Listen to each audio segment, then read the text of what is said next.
1 Coríntios, capítulo de número 11, versículo de número 23. Aquilo que eu ministrei pela manhã, eu estava ministrando à noite também. Serão assim nos cultos de domingo, tá bom? Quando houver dos cultos, então as mesmas ministrações. E é bom que a gente já pregou uma vez, então vamos melhorar agora mais à noite, porque a gente vai até fazer a gravação, tá bom? Como nós estamos no nosso último domingo de ceia do ano de 2025, eu quis falar sobre a ceia. Quero falar sobre o significado da ceia, porque é um culto de ceia.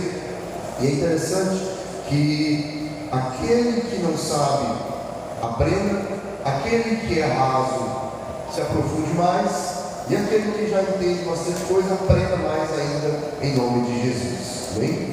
Então, o livro de 1 Coríntios, capítulo 11, a partir do versículo 23 até o versículo 33, diz assim: pois recebi do Senhor o que também entreguei a vocês, que o Senhor Jesus, na noite que foi traído, tomou o pão e, tendo dado graças, partiu e disse: isso é o meu corpo que é dado em favor de vocês, façam isso em memória de mim. Da mesma forma, depois da ceia, ele tomou o cálice e disse: esse cálice é a nova aliança no meu sangue, façam isso sempre que beberem em memória de mim. Porque sempre que comerem deste pão e beberem deste cálice, vocês anunciam a morte do Senhor até que ele venha. Portanto, todo aquele que comer do pão e beber do cálice do Senhor indignamente será culpado de pecar contra o corpo e o sangue do Senhor. Examine-se cada um a si mesmo, e então coma do pão e beba do cálice, pois quem come e bebe sem discernir o corpo do Senhor, come e bebe para a sua própria condenação. Por isso há entre nós muitos fracos, doentes, e vários já dormiram. Mas se nós tivéssemos cuidado de examinar a nós mesmos, não teríamos recebidos o juízo. Quando, porém, somos julgados pelo Senhor, estamos sendo disciplinados para não sermos condenados com o mundo. Portanto, meus irmãos, quando vocês se reunirem para comer, esperarem uns pelos outros. Amém? Bem, como eu disse, hoje eu quero falar sobre o tema nossa ceia do Senhor. Quero falar sobre o seu significado, sobre alguns tópicos ali, alguns elementos que estão nela. E logo de cara o que eu posso falar é o seguinte, de maneira bem exposta, extrínseca, vamos assim dizer, fica bem evidente que a ceia, ela tem dois alvos. Um é anunciar a morte, e o outro, até que ele venha. Fala sobre quando nós realizamos a ceia, nós lembramos que Jesus Cristo morreu, mas que também voltará. Se ele morreu e voltará, significa que ele ressuscitou, que ele venceu a morte.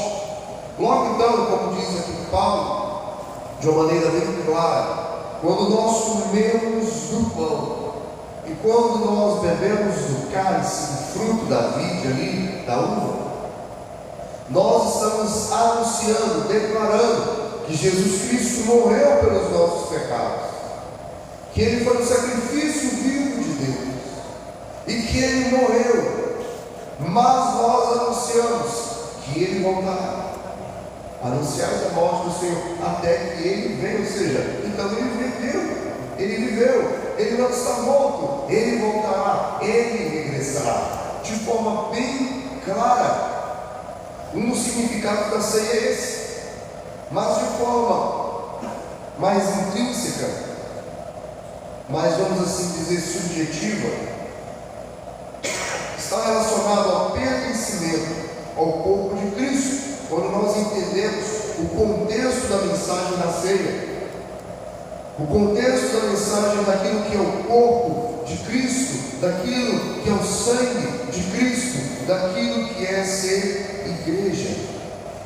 Então, para que você compreenda mais o verso 23 em diante do que eu li aqui, O capítulo 11, a partir do versículo 1, no versículo 1, na verdade, Paulo diz para eles o seguinte: aceite, pois, os meus imitadores, como eu sou de Cristo, como eu sou de Jesus. Ou seja, ele já começa falando o seguinte: vamos entender o que é um discipulado aqui, vamos compreender o que é ser igreja, porque Jesus Cristo nos mandou fazermos discípulos. Ser igreja é isso, é uma comunidade de discípulos. E no versículo 2, ele fala o seguinte: eu vos louvo, ou eu vos elogio, em outras traduções, porque vocês têm se lembrado de mim.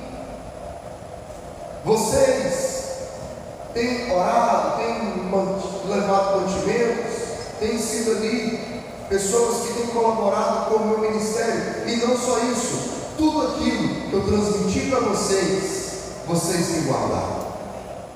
E eu vos elogio por isso. Do versículo 3 até o versículo 16, ele começa a falar sobre a questão de autoridade. Ele utiliza ali um costume, algo cultural dos coríntios, que é até mesmo a questão do véu e tudo mais, e ele faz um paralelo entre o véu e o cabelo da mulher, a questão da autoridade, a questão da dependência do homem para a mulher e da mulher para o homem, que tudo ali está apontando para a obra de Cristo, para ser a comunidade, para ter uma aliança que ninguém é mais importante do que o outro. E eles falam: aprenda aqui essa questão da autoridade, que é uma outra pregação que eu poderia fazer, mas não quero me aprofundar. No versículo 17, então, Paulo, que no versículo de número 2 tinha falado: por isso eu vos elogio, porque vocês se lembram de mim, e porque vocês têm guardado aquilo que eu tenho transmitido. No versículo 17, ele faz o inverso: porém, nisto não vos louvo, nisto não vos elogio.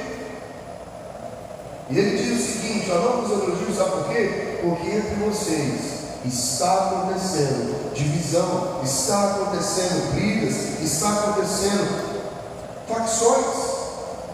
Quando vocês se reúnem para cear, ao invés de vocês estarem se relembrando do sacrifício vigado, do sacrifício redentor de Jesus, vocês pioram. Vocês não estão compreendendo que é o corpo de Cristo.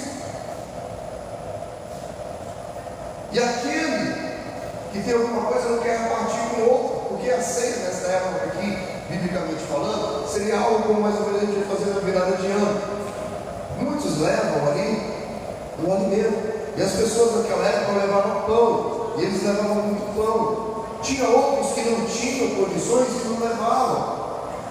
E aí a pessoa muitas vezes tinha algum problema com a outra e fala o seguinte: eu estou trazendo pão aqui da ceia, só que eu não quero que o Rodrigo e nem a Angélica peguem o pão que eu trouxe.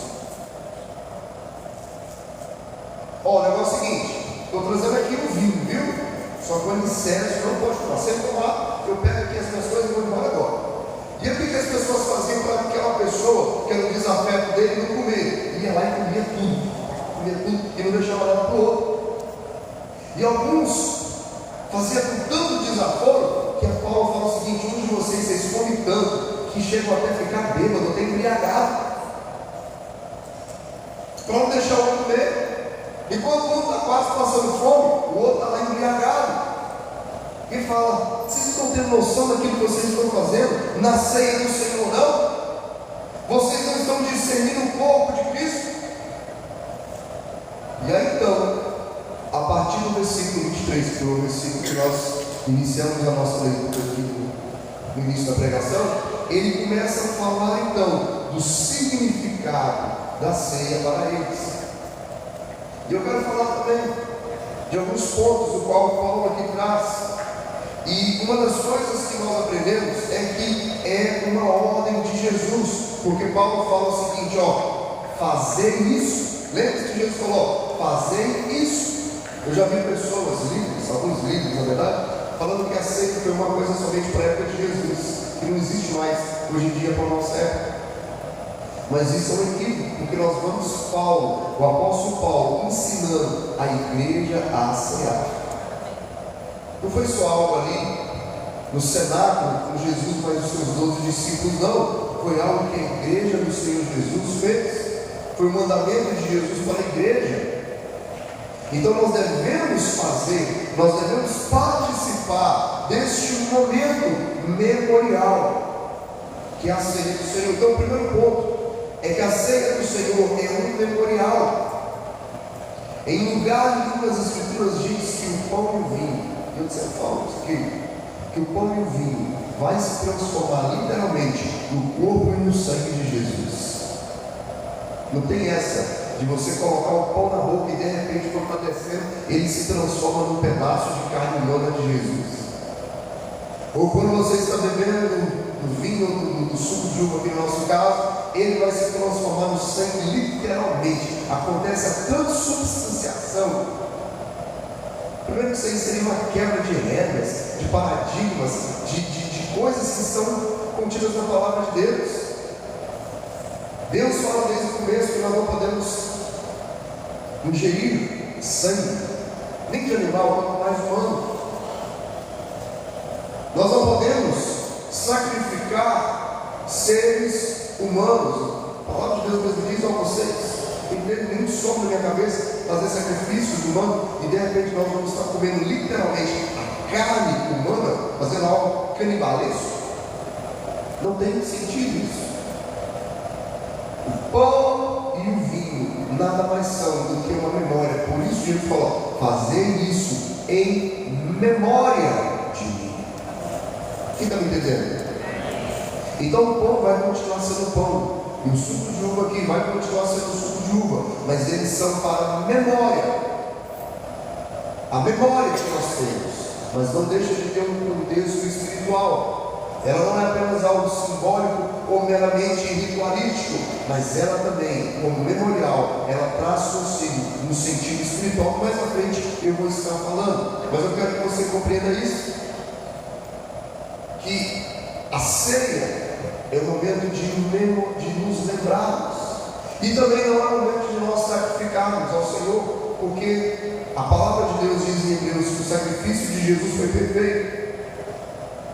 O sacerdote, ano após ano, quando ele matava animais, o sacerdote levítico, ele tinha que sacrificar outra vez, porque o sacrifício não era perfeito. Mas Jesus Cristo, quando se sacrificou uma vez só, não precisa mais, porque o sacrifício dele foi perfeito.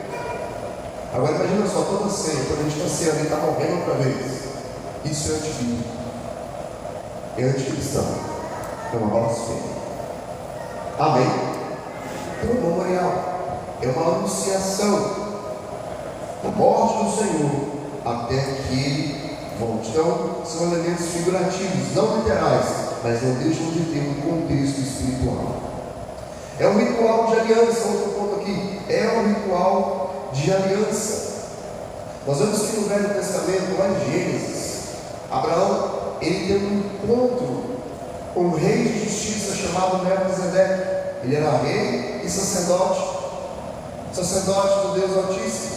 E quando ele se encontra com Abraão, logo depois que Abraão teve uma vitória expressiva ante alguns reis, ali com seus despojos, a Bíblia diz que ele dá o dízimo de tudo a Melquisedeque. Melquisedeque o abençoa. Só que naquele momento, o que eles fazem? Eles ceiam, porque Melquisedeque leva ali pão e vinho. E a Bíblia diz que o sacerdócio de Jesus Cristo é um sacerdócio não de Levi, mas é um sacerdócio segundo a ordem de Melquisedeque, porque é um rei e sacerdote. Não é só rei e não é só sacerdote, é rei e sacerdote. Amém? Então, aquilo que Melquisedeque, aquele rei de justiça, aquele rei e sacerdote de Deus Altíssimo, fez com Abraão, foi a primeira ceia. E nós, como Abraão, somos filhos de Abraão. Mediante a fé é que somos salvos, mediante a fé é que somos justificados. Então, mediante a fé, como Abraão ceou, nós também ceamos. Nós compreendemos que o nosso sacerdote, ele é rei e sacerdote, não da tribo de Levi, mas da tribo de Judá.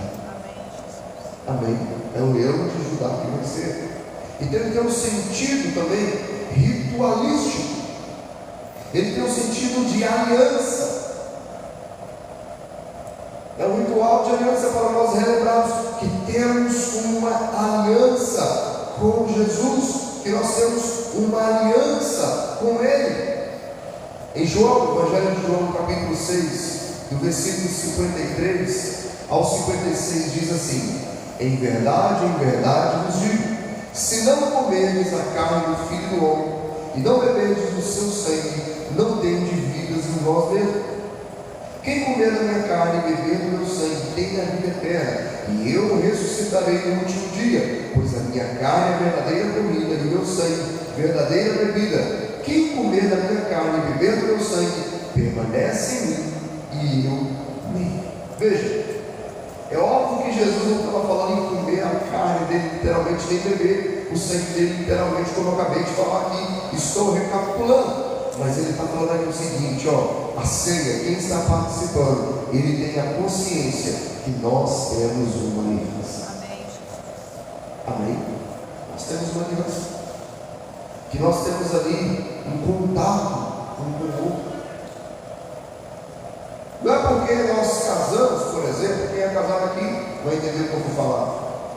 O dia do casamento é o dia que nós estamos ali selando uma aliança, não é? Vem ali, coloca a aliança no meio, de ouro e tudo mais. Mas é só isso? Depois disso ninguém mais lembra que é casado? Não, vira e mexe, a gente se lembra que é casado. Quando chega o aniversário de casamento, a gente se lembra que é casado. Essa semana mesmo eu vou fazer 20 anos de casado. E já marquei com a minha esposa, a gente ia ali para algum lugar, para pousar, para ficar tranquilo, para renovar os votos. E a ceia nada mais é também do que uma renovação dos nossos votos, do nosso pacto, de uma relembração que somos pertencentes a Jesus. Amém?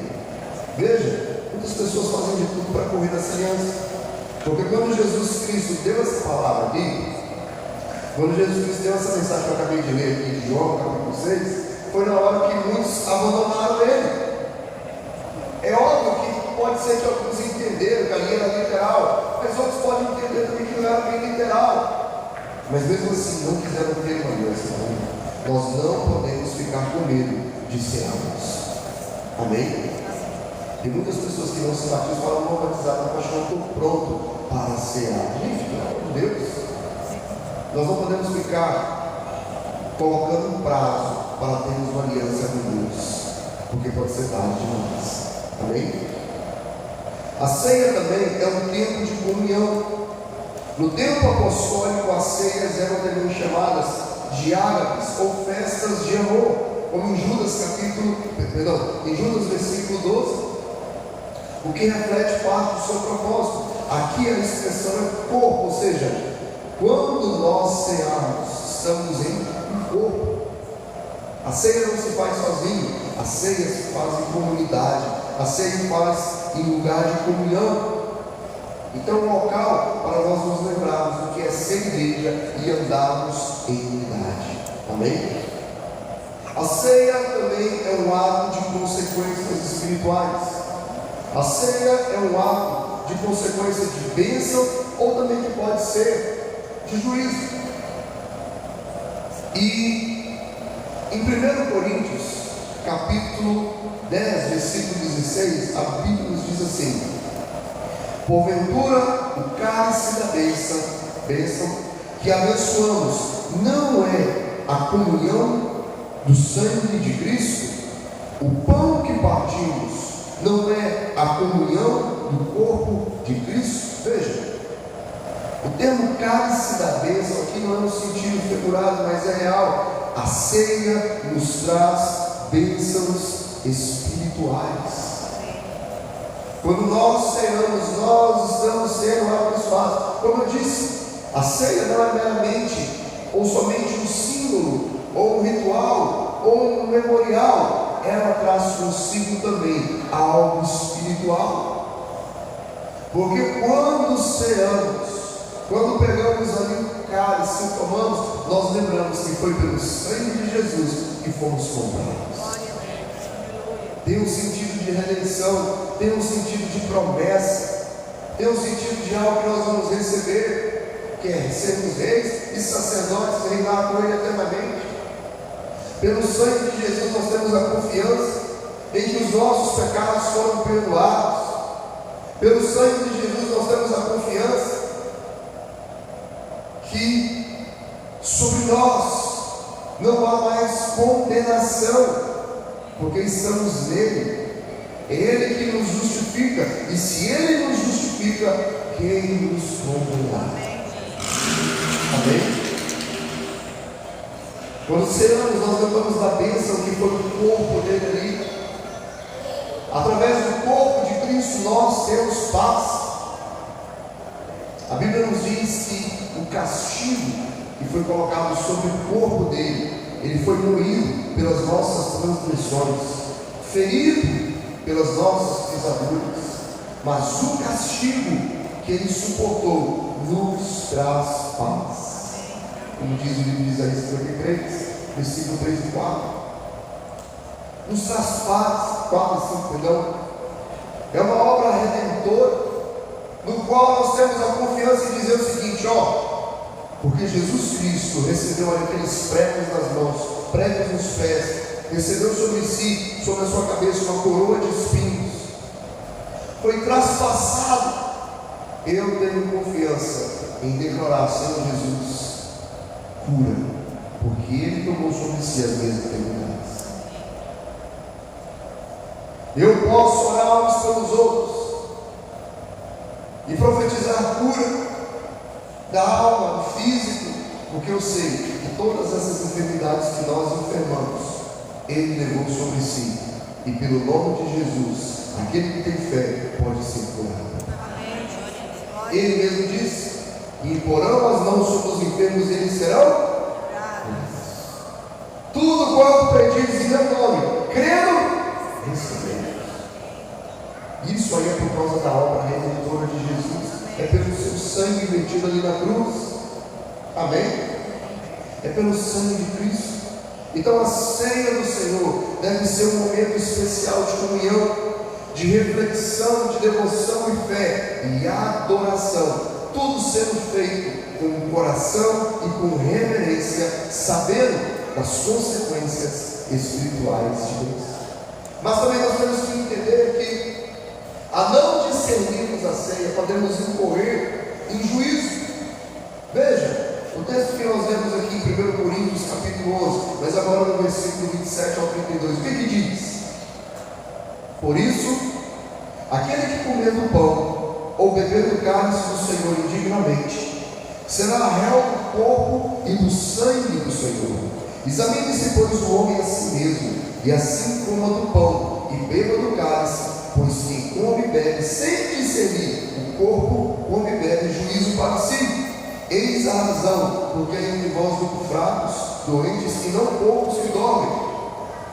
Porque se nós nos julgássemos a nós mesmos, não seríamos julgados, mas quando somos julgados, somos disciplinados pelo Senhor, para não sermos condenados com o mundo. Tem pessoas que por causa desse texto aqui deixam de ser. Tem pessoas por causa desse texto aqui falam de tudo para não ser batizado e não ser água. Sabia disso? E uma das conotações que nós entendemos isso aqui é o seguinte: se eu comer indignamente, eu vou ser culpado do corpo e do sangue. E nós colocamos isso aqui como algo mais individual. E isso aqui é um erro. Por quê? Nós achamos que é os nossos pecados que nos tornam indignos. Gente, nós somos indignos antes da cruz, durante a cruz e depois da cruz. Nós somos pecadores antes de conhecer Jesus e continuamos pecadores depois de conhecer Jesus. A nossa justiça não vale nada, é a justiça de Cristo. Ou seja, nós continuamos ainda indignos. A Bíblia não diz que somos salvos por causa das nossas boas obras, não. Nós somos salvos por causa da graça de Deus. Nós somos salvos mediante a fé no sacrifício de Jesus Cristo, que nos redime de todo o pecado. Não é porque nós conseguimos alcançar a perfeição e conseguimos nos redimir por nós próprios, os nossos próprios pecados, não. Então esse papo de dizer algo, você há hoje porque eu pequei. Só de você ter acordado hoje, você deve ter pecado.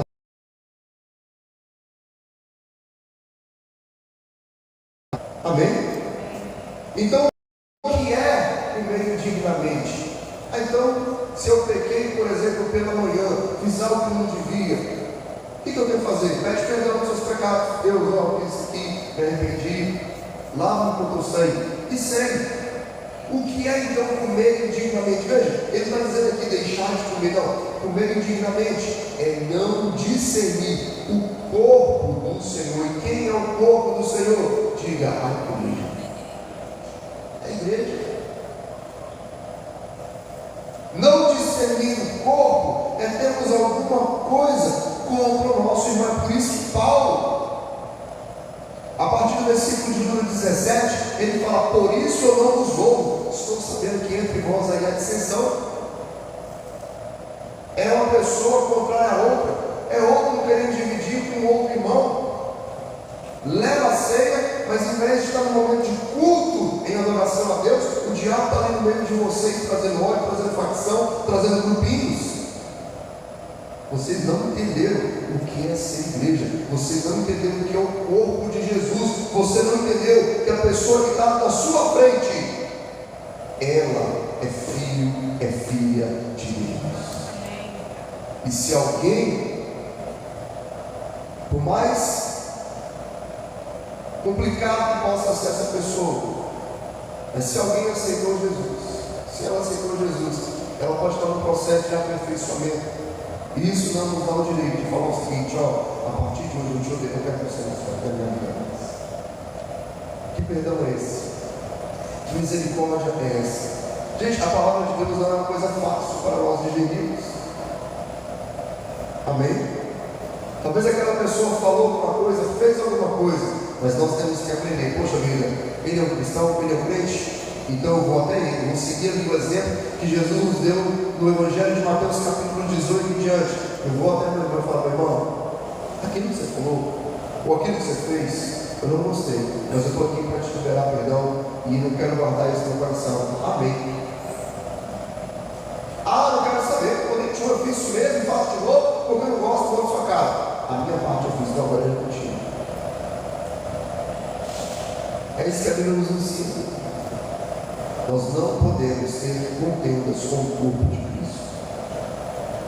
Amém? Porque você vai estar pecando, não é um pecado individual seu. Você fica pensando ali, ó, estamos na comunidade.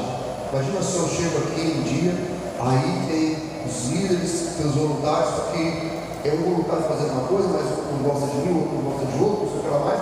Gente, casa dividida não subsiste. Não é verdade? É igual aqueles episódios de série de televisão, quando o pai e a mãe estão brigados. Vocês já devem ter visto. Vocês já viram uma série de televisão, acho que era como lá da cara, coisa assim, foi muito tempo atrás, que passava. Aí tem um ator, acho que era o Miguel Flamengo, aí pelo que eu vi, parece que ele estava brigado com a esposa dele lá, na peça, coisa assim. E aí, ele queria falar alguma coisa com ela, pelo que eu entendi, parece que ele tinha feito uma coisa errada. E ele chamava a filha, uma empregada, e falava: fala para fulano de tal, que eu quero tal coisa. E ela: não estou ouvindo. O que fulano de tal falou? E aí a pessoa tinha que ir lá e fazer tipo um pombo correio. Já viu esse tipo de filme ou série? Que a pessoa está brigada: não quero falar. Mande terceiro, porque eu não quero falar com você diretamente. E gente, isso no meio cristão não pode acontecer jamais. Amém? Não pode acontecer. Porque isso gera juízo, isso gera condenação, isso gera desunião. Por isso que ele fala: ó, examine-se, pois o homem é a si mesmo. Eu vou cear, estou obrigado com a minha mulher, estou obrigado com a minha esposa, tudo certo. Estou obrigado com meu pai, estou obrigado com minha mãe, tudo certo. Estou obrigado com o irmão ali da igreja, alguma coisa aconteceu, tudo certo. A gente tem coisas que são tão simples de se consertar e as pessoas fazem uma tempestade. criam uma masmorra em algo que poderia ser muito fácil de ser resolvido.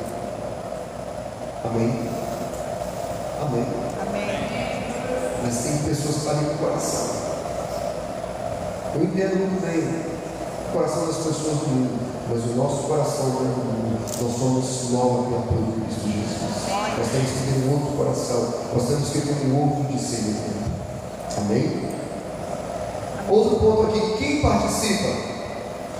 Esta aliança destina-se aos que são pertencentes a Cristo, os que nasceram de novo e estão em plena comunhão com Deus.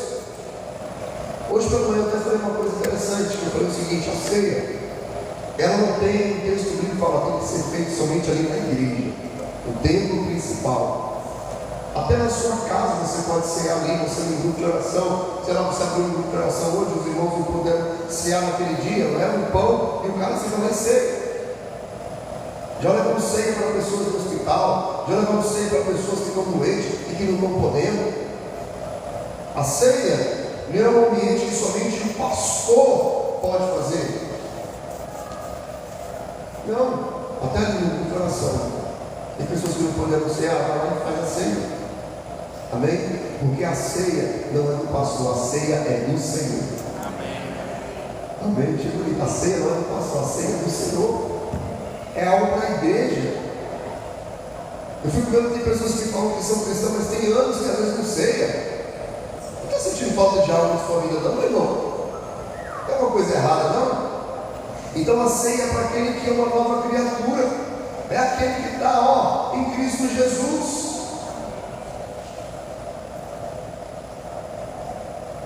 E tem pessoas que ficam pensando: não sei se eu vou cear, gente. Ceia. Se até Judas Iscariote ceava. Você sabia que Judas Iscariote ceou? Ele estava lá quando Jesus estava servindo. Judas Iscariote foi até nos que teve uma profecia que ele estaria sentado sobre os 12 tronos. A ceia é algo que nós devemos fazer. É um sinal de pertencimento. Agora a pessoa que está evitando até isso, até Judas Iscariotes. Está entendendo a gravidade da situação? Nós temos que cear. Nós não podemos achar que é uma coisa simples, uma coisa banal, uma coisa que pode ser deixada de lado. É um símbolo muito forte que traz bênçãos espirituais, mas também pode trazer juízo. A pessoa que fala: não quero cear, porque eu estou com isso no meu coração, então agora eu entendi, eu estou com alguma coisa contra o corpo de Cristo. Você mesmo está se julgando, colocando o seguinte: eu não sou pertencente ao corpo de Jesus. Mas aquele que está em Cristo Jesus, ele é nova criatura. Amém, Jesus, glória a Deus. E aquele coração duro, aquele orgulho, tudo foi deixado de lado. Amém. Amém. Uma das coisas que Deus faz para a gente é fazer a gente quebrar o orgulho. Hoje pela manhã eu falei: gente, tem horas que eu falo: não, está tudo bem na minha vida. Eu não estou falando bobagem, não estou fazendo nada, está tudo bem, nossa, está tudo bem. E de uma maneira subliminar, parece, né, que a gente fica se achando igual aquele fariseu, né? Estou bem, eu sou um publicano, né? E aí parece que Deus permite você dar uma vacilada e você fala algo, ou faz algo que não devido, e de repente você lembra: oh meu Deus, é Deus quebrando meu orgulho, é Deus mandando eu pedir perdão, é Deus mostrando que eu sou nada, é Deus mostrando que a minha natureza, o bem que eu quero fazer, se eu não faço. É para mostrar, para ver se eu vou ser crente agora ou se eu não vou ser crente. Amém? Mas como diz aqui em 2 Coríntios capítulo 5, versículo 17: aqueles que estão em Cristo Jesus são novas criaturas. Amém, Jesus. As coisas velhas se passaram, eis que tudo se fez novo. Nós somos de Cristo. E aquele que é de Cristo está crucificado com ele na cruz. E a vida que nós vivemos hoje, nós vivemos no Filho de Deus. Amém? Continua aqui para a gente ficar mais 5 minutinhos apenas. Onde acontece? Como eu falei, não há um lugar determinado. Pode acontecer em qualquer lugar. E quando acontece? A Bíblia também não traz uma palavra falando: tem que acontecer uma vez cada mês, ou uma vez por semana, ou uma vez por ano. Não tem algo bem claro. A ordem é fazer isso todas as vezes que comer eles em memória de mim. Então nós escolhemos aqui, pelo menos, simbolicamente, fazemos isso pelo menos uma vez no mês. O ano tem 12 meses, então durante o ano, pelo menos 12 vezes, nós vamos lembrar da morte do Senhor até que Ele venha de uma maneira mais específica. Amém? Como não há um mandamento, há uma liberdade para nós adequarmos aquilo que nós estamos vivendo. Mas se tivesse um mandamento, num dia específico, nós estaríamos fazendo. Mas tem essa liberdade. O fato é que nós devemos fazer. Amém? Até casamentos hoje em dia, né, que o pessoal faz a primeira ceia ali. Quando a gente casou com essa vez? Com 20 anos, pelo menos, a gente ceou no nosso casamento. Ceamos. No nosso casamento a gente ceou. Quem casou aqui também com ceia? Só para eu ver. Cearam, quem mais? Cearam, tá vendo?